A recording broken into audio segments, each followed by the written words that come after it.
அதாவது தங்கத்தில் பார்த்தோம்னா ஒரு சவரன் ஒன்றுக்கு 3360 ரூபாயும், சில்வரில் வந்து ஒரு கிராமுக்கு 223 ரூபா, அதாவது சொல்லப்போனால் ஒரு கிலோவுக்கு 23,000 ரூபா ஒரே நாளில் குறைஞ்சிருக்கு. இது எதனால அப்படின்னு சொல்லி பார்த்தோம்னா, திடீர்னு இந்த விலை ஏற்றம் அப்படின்றது வந்து இந்த கிறிஸ்மஸ் நியூ இயர் ஹாலிடே வந்தோடனே ஃபாரின் இன்டர்நேஷனல் பேங்க்ஸ் மார்க்கெட் எல்லாமே க்ளோஸ்.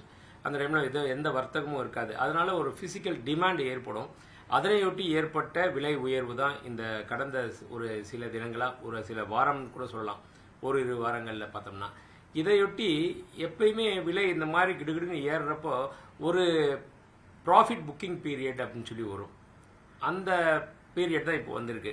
இது வந்த உடனே என்ன சொன்னால் இல்லைங்களா, ஒரு ஃபிசிக்கலாக அங்கே கோல்டு சில்வர் இல்லாதனால இந்த டிமாண்ட் ஏறினுச்சு.